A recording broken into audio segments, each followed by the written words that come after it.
Hello everyone and welcome back to another video, and tonight I thought I'd play some more Forza Horizon 6 or record more Forza Horizon 6 videos because frankly this is all I've been playing for the last like 3 days or so. This game has been great.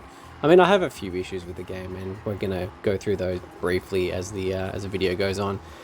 First of which, the most pressing issue is the AI. I mean, I wanted to take this clip because I thought it was hilarious that the AI just decided to just go off. And it got better too because the AI decided to do it again on the same event and nearly took me out of my my skill chain, which was just great. But yeah, the AI is a real problem in this game. It's quite bizarre because like the AI, you can beat them on expert. I mean, I play on expert with pretty much no assists, so you know some tracks, you know, you can comfortably beat them and comfortably get ahead of them and whatnot. And then other races, they just get ahead of you and you just can't. There's just nothing you can do because you're gonna break. They break far later than you. They have traction like an F1 car does, like with max downforce and all that good stuff. But like, if I have to go into negatives, there's barely anything else other than that, really. I love this though. I love that there was the little job thing, and I love the Raku Express thing. I don't know. I find that bit kind of addicting, just being able to kind of go on and just do random shit. It does get a little old over time. Like I was going at it for about half an hour earlier tonight, and the tasks that it gets you to do are relatively repetitious. But it's still fun, and the variations of the truck, you can get like the really slow one, you can just get the one with the motorcycle engine, and it reminded me of when me and Dad would be playing Forza Horizon 3, and we would tune up a Reliant Robin with a motorcycle engine, and it'd just be completely undrivable. It harkened back to that, and again, that was just a nice little memory for me there.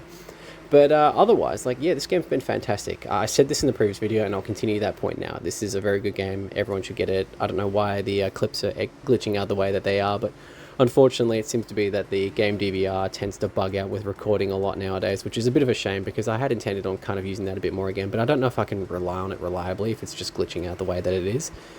But regardless, going through the game, I think I've spent about 25 to 30 hours on it at the moment. And yeah, there's a lot of content in this game. Like, I'm surprised.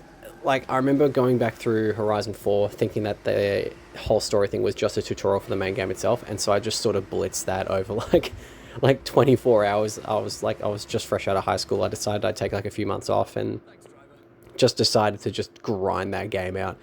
Horizon 5 I took a bit of time with, and the same is with this game really. I've been taking my time with this one because it's just nice to sort of absorb everything, but I figured I'd take things online.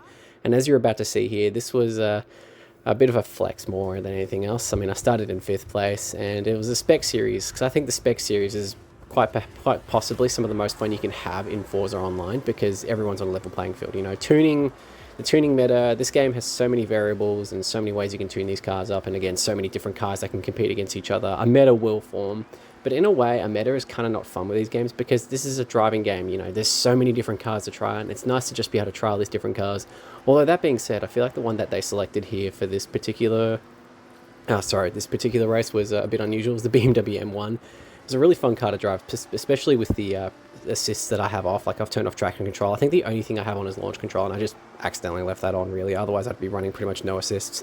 But this car, and most other cars from like the 70s and 80s and 90s, even going further back, you know, there's quite a few cars still from the 50s and 60s. They tend to play much nicer without all the assists compared to the modern supercars. Like, a good comparison was probably the Maserati MC20, which I love that it's in the game finally, because I think that car's awesome. I think it's an awesome looking car. The engine in it's awesome. But yeah, those cars don't play well with modern without the actual assists that they come with standard these days, like ABS and traction control and stuff like that. I know most of those cars you can turn them off manually, but you know, the handling and the way that they brake and everything like that, the way they slide around just doesn't seem quite as, you know, it makes it a lot more challenging because most other people who will be playing this online will not be having those assists off like I am because I'm a sociopath. But yeah, do excuse my voice. I am a little bit short of breath. I've come down with a bit of a cold, which is a bit annoying. You know, it took me 5 months of the year to get sick, which I think is like the longest it's ever been for me to get sick. And I think a lot of that is, I mean, to be honest, I'm surprised I didn't get sick sooner because I do work in retail, so I am constantly talking to people. I am pretty much a walking petri dish. And I'm also something of a gym regular. So again, I interact with people there, and I interact with equipment that's probably not been sanitized because humans are disgusting. So that, you know, I'm just surprised, but it is what it is. Thankfully, it's just a small sore throat, but it's enough to sort of throw my throat out a little bit and make it a little bit more difficult for me to talk, and also just crap in my throat. It's just a very uncomfortable feeling, and it's a bit of a skill issue, really. It's my Achilles heel in my whole body, not actually my Achilles heel. It's actually my throat, not my Achilles heel. So yeah, that's a bit annoying. But regardless, yeah, I don't really have much else to say for this game. Really, I've kept this video a bit short because, yeah, I am under the weather. But I did want to record something because I thought it'd be fun to just play some online and just kind of get a bit of that, kind of be a bit autobiographical and get the autobiographical. Anyway, I can barely speak English. But get, the online in the early days because this game's still a lot of fun. And it turns out I'm quite good at the spec series with slower cars. That's another thing too, is that I tend to be quite rubbish with faster cars in this game. I have no idea why. I just find that, yeah, I just find it easier to drive the slower cars. It's just easier to just throw them around a bit more, brake a bit more predictably. I don't know. I guess, don't have the reaction time. I guess I'm getting old, And there's that video glitching out again.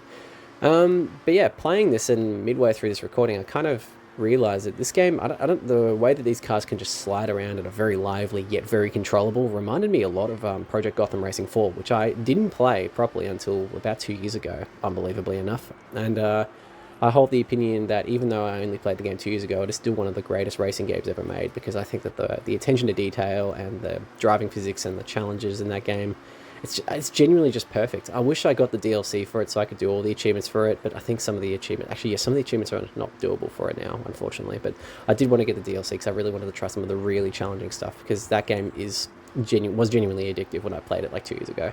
And I still think about it to this day just because of how much I enjoyed it, which is very telling for a game that is now nearly 20 years old. I mean, it's going to be 20 years old next year, but, it's still a great game. Just like this game. Do give it a try. It's on Game Pass. It's very fun, and I have no idea what my video will be after this. To be honest, I've got no idea, but hey, just going to go off vibes at this point. But I hope you enjoyed the video, guys, and I'll see you in the next video. Bye for now.